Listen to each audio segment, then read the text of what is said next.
তেহরানের রাতভর বোমা হামলা, যুদ্ধ দশম দিনে নতুন বিপজ্জনক পর্যায়ে। ইরান আত্মসমর্পণ করবে না, নতুন সুপ্রিম লিডার মোস্তফা খামেনির প্রথম বার্তা। আমরাই এগিয়ে, ইরানের দাবি, যুদ্ধবিরতির প্রশ্ন এখনও দূরে। মধ্যপ্রাচ্যে মার্কিন ঘাঁটিতে মিসাইল হামলা, পেন্টাগনের মতে নিহত অন্তত ৮ সেনা। হরমুজ প্রণালী ঘিরে উত্তেজনা, বিশ্ববাজারে তেলের দাম প্রায় $120। লেবাননের নতুন ফ্রন্ট, হিজবুল্লাহ নিরস্ত্রীকরণের কোনো লক্ষণ দেখছে না ইসরায়েল। আসসালামু আলাইকুম, শেখ সাদি আপনাদের সবাইকে স্বাগত জানাচ্ছি FVN আন্তর্জাতিক সংবাদে। মধ্যপ্রাচ্যের যুদ্ধের বিস্তার, বিশ্বজুড়ে কূটনৈতিক টানাপোড়েন এবং বৈশ্বিক অর্থনীতিতে নতুন অস্থিরতা, বিশ্ব রাজনীতির দ্রুত পরিবর্তনশীল এই মুহূর্তের সবচাইতে গুরুত্বপূর্ণ ঘটনাগুলো নিয়ে আপনাদের সামনে হাজির হয়েছি আজকের আয়োজনে।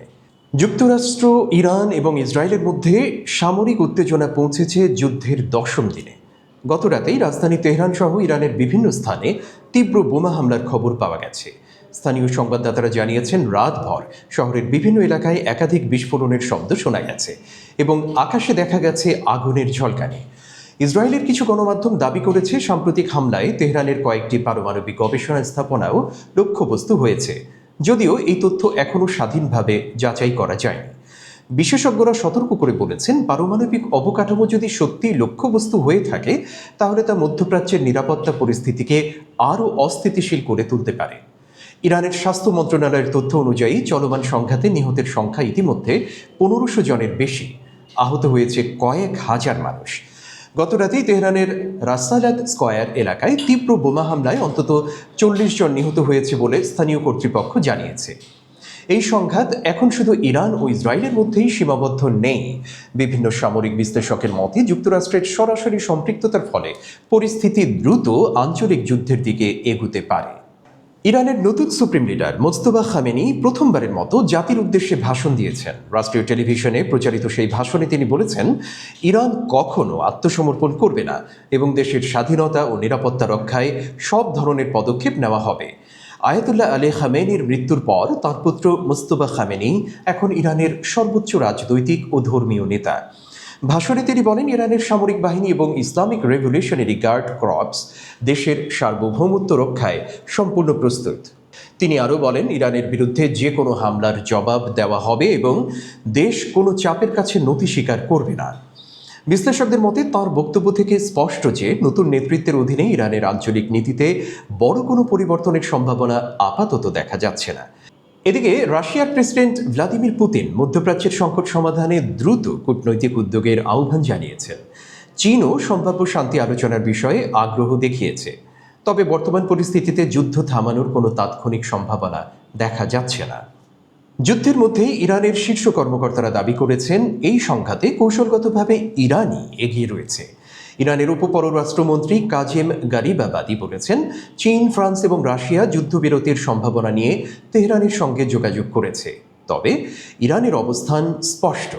ইরানের সর্বোচ্চ নেতার পররাষ্ট্রনীতি বিষয়ক উপদেষ্টা কামাল খারাজি বলেছেন, যদি যুক্তরাষ্ট্র বা ইসরায়েল যুদ্ধবিরতির প্রস্তাব দেয়, তাহলে সেটি তখনই বিবেচনা করা হবে যখন তারা নিশ্চিত করবে যে ভবিষ্যতে আর কোনো হামলা চালানো হবে না। তিনি বলেন, এই যুদ্ধে ইরান ইতিমধ্যেই ইসরায়েল এবং যুক্তরাষ্ট্রকে গুরুতর ক্ষতির মুখে ফেলেছে। এদিকে ইরানের পার্লামেন্ট স্পিকার মোহাম্মদ বাহের গালিবাফ বলেছেন, ইরান এখন যুদ্ধবিরতির জন্য আগ্রহী নয়। সামাজিক যোগাযোগ মাধ্যমে দেওয়া এক পোস্টে তিনি বলেন, আক্রমণকারীদের এমন শিক্ষা দিতে হবে যাতে তারা ভবিষ্যতে আর কখনো ইরানের বিরুদ্ধে হামলার কথা চিন্তা না করে। ইসরায়েল ও যুক্তরাষ্ট্রের হামলার জবাবে ইরান মধ্যপ্রাচ্যের বিভিন্ন স্থানে পাল্টা আক্রমণ চালিয়ে যাচ্ছে।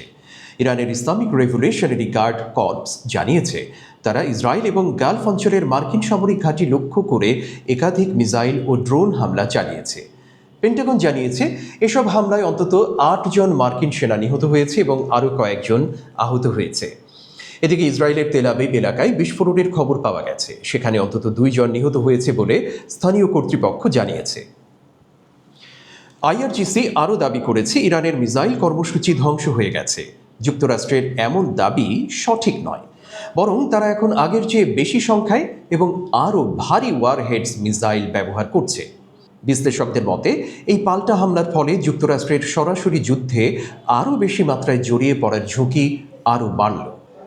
ইরান যুদ্ধের প্রভাব এখন বিশ্ব অর্থনীতিতেও স্পষ্ট হয়ে উঠেছে। বিশ্বের অন্যতম গুরুত্বপূর্ণ জ্বালানি রুট হরমুজ প্রণালী ঘিরে উত্তেজনা বেড়েছে।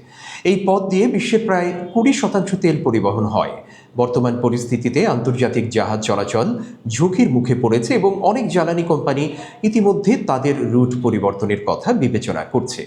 এর ফলে আন্তর্জাতিক বাজারে তেলের দাম বেড়ে ব্যারেল প্রতি প্রায় $120 পৌঁছেছে। মার্কিন প্রেসিডেন্ট ডোনাল্ড ট্রাম্প সতর্ক করে বলেছেন, যদি ইরান হরমুজ প্রণালীতে তেলবাহী জাহাজ চলাচল বাধাগ্রস্ত করে তাহলে যুক্তরাষ্ট্র আরও কঠোর সামরিক পদক্ষেপ নিতে পারে। বিশ্বব্যাংক এবং বিভিন্ন অর্থনৈতিক বিশ্লেষক সতর্ক করেছেন, এই সংকট দীর্ঘস্থায়ী হলে বৈশ্বিক অর্থনীতি বড় ধরনের চাপের মুখে পড়তে পারে। মধ্যপ্রাচ্যের সংঘাত এখন লেবাননেও নতুন উত্তেজনা সৃষ্টি করছে। ফ্রান্সে নিযুক্ত ইসরায়েলের রাষ্ট্রদূত জোশুয়া জারকা বলেছেন, লেবানন সরকার এখনও হিজবুল্লাহর নিরস্ত্রীকরণের কোনো কার্যকর পদক্ষেপ নিতে পারেনি। তিনি একটি ফরাসি টেলিভিশনকে বলেন, লেবানন সরকার তাদের প্রতিশ্রুতি অনুযায়ী কাজ করতে পারছে না। এদিকে ইসরায়েল এবং হিজবুল্লাহর মাঝে সীমান্তে পাল্টাপাল্টি হামলা অব্যাহত রয়েছে। লেবাননে ইসরায়েলি হামলায় নিহতের সংখ্যা ইতিমধ্যে 486 জন ছাড়িয়ে গেছে বলে স্থানীয় সূত্র জানিয়েছে। বিশ্লেষকদের মতে এই সংঘাত যদি আরও বিস্তৃত হয় তাহলে পুরো মধ্যপ্রাচ্যেই নতুন অস্থিরতা তৈরি হতে পারে। এই ছিল আজকের এফবিএন আন্তর্জাতিক সংবাদ। বিশ্বের গুরুত্বপূর্ণ ঘটনাবলী নিয়ে আবারও হাজির হব আগামীকাল। দেখতে থাকুন এফবিএন নিউজ। আল্লাহ হাফেজ।